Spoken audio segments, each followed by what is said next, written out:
Hi everyone, Apple B അക്കാഡമിയുടെ NTA UGC NET ഇംഗ്ലീഷിൻ്റെ ഒരു പ്രീവിയസ് ഇയർ ക്വസ്റ്റ്യൻ ഡിസ്കഷൻ വീഡിയോയിലേക്ക് സ്വാഗതം. ഇന്ന് നമ്മൾ ഡിസ്കസ് ചെയ്യാൻ പോകുന്നത് ലാസ്റ്റ് ടേമിൽ, അതായത് ജൂൺ 2025 ചോദിച്ചിട്ടുള്ള ലിറ്റററി ക്രിറ്റിസിസം ഭാഗത്തുനിന്ന് ചോദിച്ചൊരു ക്വസ്റ്റ്യൻ ആണ്. നമുക്ക് നോക്കാം. Match list 1 with list 2. Question ഇതാണ്: liberty of the press, the vision of Mirza, an oriental allegory, on the knocking at the gate in Macbeth, mental slavery of modern workmen. ഇത് match ചെയ്യേണ്ടത് Thomas T Quincy, John Ruskin, John Milton and Joseph Edison. അപ്പോൾ 4 options തന്നിട്ടുണ്ട്. ഈ 4 വർക്ക്സും അതിൻ്റെ ഓതേഴ്സായിട്ട് match ചെയ്യണം. നമുക്കറിയാം literary criticism എത്ര important ആണ്. ഇപ്പോൾ റീസെൻറ്റ് ഇയേഴ്സിൽ ഏറ്റവും കൂടുതൽ വെയിറ്റേജ് ലിറ്റററി ക്രിറ്റിസിസത്തിൽ നിന്ന് വരുന്നതായിട്ട് കാണാനുണ്ട്. ഓപ്ഷൻസിലേക്ക് പോകും മുമ്പ് നമുക്ക് ലിറ്റററി ക്രിറ്റിസിസത്തിൻ്റെ ഒരു ട്രെൻഡ്, റീസെൻ്റ് എക്സാമിലുള്ള ഒരു ട്രെൻഡ് എങ്ങനെയുണ്ടെന്ന് നോക്കാം.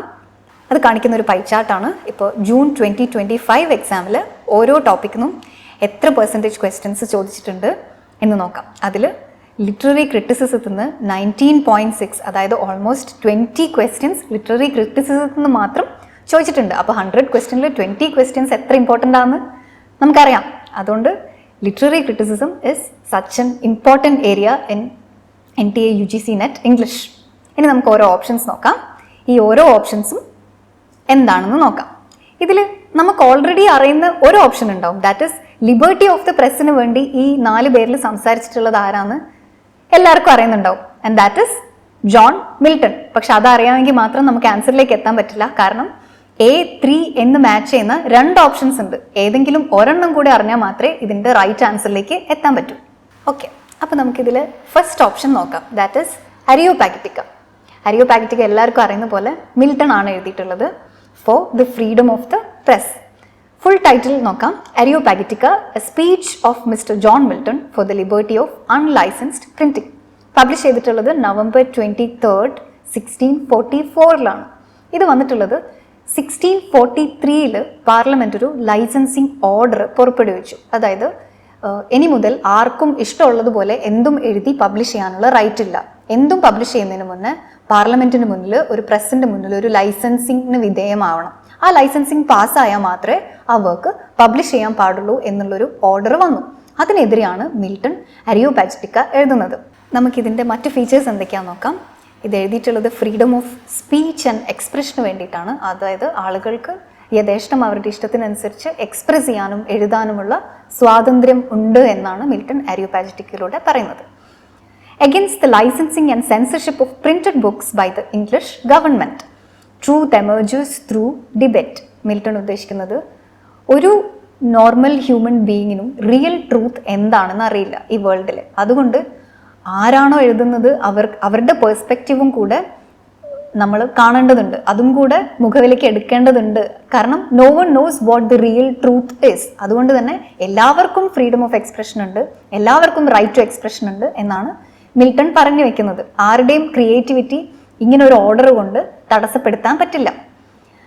And censorship weakens intellectual growth also. നമുക്കറിയാം, ഒരു സെൻസർഷിപ്പ് വരുമ്പോൾ നമ്മൾ എഴുതിയൊരു സാധനം അതുപോലെ പബ്ലിഷ് ചെയ്യാൻ പറ്റാത്തപ്പോൾ that weakens intellectual growth of people. ഇതൊക്കെയാണ് മിൽട്ടൺ അരിയോപാഗിറ്റിക്കയിലൂടെ പറയാൻ ഉദ്ദേശിക്കുന്നത്. അരിയോപാഗിറ്റിക്ക വളരെ ഫേമസ് ആണ്. മിൽട്ടൻ്റെ ഫ്രീഡം ഓഫ് പ്രസ്സിന് വേണ്ടിയിട്ടുള്ള ഒരു ട്രാക്റ്റാണ്. ഇതിൻ്റെ ഇയർ വളരെ ഇമ്പോർട്ടൻ്റ് ആണ്, 1644. മുൻ വർഷങ്ങളിൽ NTA UGC നെറ്റിൽ ചോദിച്ചതാണ് ഇതിൻ്റെ ഇയർ സംബന്ധിച്ച ക്വസ്റ്റ്യൻസ്. അതുകൊണ്ട് തന്നെ അരിയോപാഗിറ്റിക്കയുടെ ഇയർ വളരെ ഇമ്പോർട്ടൻ്റ് ആണ്. ആൻഡ് ലൈസൻസിങ് ഓർഡർ ഓഫ് 1643 അതിനെതിരായിട്ടാണ് അരിയോപാഗിറ്റിക്ക എഴുതിയിട്ടുള്ളത്. അടുത്തത് നമ്മൾ നോക്കാൻ പോകുന്നത് ഡിക്വിൻസിയുടെ on knocking at the gate in Macbeth എന്ന് പറയുന്ന വർക്കാണ്. Quite a famous work. നിങ്ങൾക്കറിയില്ലെങ്കിൽ ഇപ്പോൾ പഠിക്കാം. പബ്ലിഷ് ചെയ്തിട്ടുള്ളത് 1823 ലണ്ടൻ മാഗസിനിലാണ്. ഇത് മാക്ബെത്തിലെ ആക്ട് 2 സീൻ 3 പറ്റിയാണ് പറയുന്നത്. ആക്ട് 2 സീൻ 3 ഒരു നോക്കിംഗ് സീൻ ഉണ്ട്. അതിനെപ്പറ്റി കൂടുതൽ ഡീറ്റെയിൽ ആയിട്ട് പഠിക്കുകയാണ് ഡിക്വിൻസി ഇവിടെ. ഷേക്സ്പിയറിൻ്റെ പ്ലേയിൽ വളരെ മണ്ടെയിനായിട്ട് പറഞ്ഞിട്ടുള്ള, വളരെ ലൈറ്റായിട്ട് പറഞ്ഞിട്ടുള്ളൊരു എവറിഡേ സീൻ പോലെ പറഞ്ഞിട്ടുള്ളൊരു കാര്യമാണ്. പക്ഷേ ഡിക്വിൻസി അതിനെ എടുത്ത് പഠിക്കുമ്പോൾ ആ നോക്കിന് എത്രത്തോളം പ്രാധാന്യം ഉണ്ടായിരുന്നു ആ ഡ്രാമയിൽ എന്നാണ് ഡിക്വിൻസി ഇവിടെ നോക്കുന്നത്. നമുക്കറിയാം ഷേക്സ്പിയറിയൻ ക്രിറ്റിസിസം എത്രത്തോളം ഇമ്പോർട്ടൻ്റ് ആണ് UGC നെറ്റിൽ നിന്ന്. കാരണം ഇംഗ്ലീഷിനെ സംബന്ധിച്ചിടത്തോളം ക്രിറ്റിസിസത്തിൽ നിന്ന് ഷേക്സ്പീരിയൻ ക്രിറ്റിസിസം ഇല്ലാത്തൊരു ക്വസ്റ്റ്യൻ പേപ്പർ എന്ന് പറയുന്നത് വളരെ വിരളമാണ്. 1-2 ടേംസിലുണ്ടെങ്കിലായി. അല്ലാതെ എല്ലാ വർഷവും ഷേക്സ്പീരിയൻ ക്രിറ്റിസിസത്തിൽ നിന്ന് ക്വസ്റ്റ്യൻ നിർബന്ധമായിട്ടും ചോദിക്കുന്നതാണ്. അപ്പോൾ ഇതും ഷേക്സ്പീരിയൻ ക്രിറ്റിസിസത്തിൽ വരുന്നൊരു വർക്കാണ് ഡിക്വിൻസിയുടെ on knocking at the gate in Macbeth. ഇനി ഇതിൽ എന്താണ് ഡിക്വിൻസി പറയുന്നത് എന്ന് നമുക്ക് നോക്കാം. Psychological and emotional effects of dramatic technique in Shakespeare's Macbeth, the clash between supernatural horror and mundane reality. ഈ ഡങ്കനെ മർഡർ ചെയ്ത് കഴിഞ്ഞതിന് ശേഷമാണ് ഈ ഒരു നോക്ക് കേൾക്കുന്നത്. ആ നോക്ക് എത്രത്തോളം ആ ഒരു റെജിസൈഡ് എന്ന് പറയുന്ന ഒരു ആക്ടിനെ റിഫ്ലക്റ്റ് ചെയ്യാൻ ഈ മാക്ബെത്തിനും ലേഡി മാക്ബെത്തിനും ഹെൽപ്ഫുൾ ആണ്. ഷേക്സ്പിയറിന്റെ ജീനിയസ് ആണ് അറ്റ് ദ എൻഡ് പറയുന്നത്.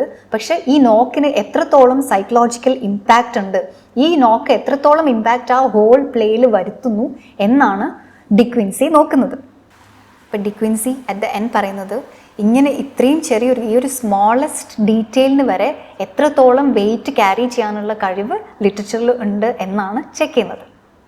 അടുത്തതായിട്ട് നോക്കാൻ പോകുന്നത് ദ വിഷൻ ഓഫ് മിർസ എന്ന് പറയുന്ന വർക്കാണ്. And that is written by Joseph Addison. It was published in 1711 in the spectator.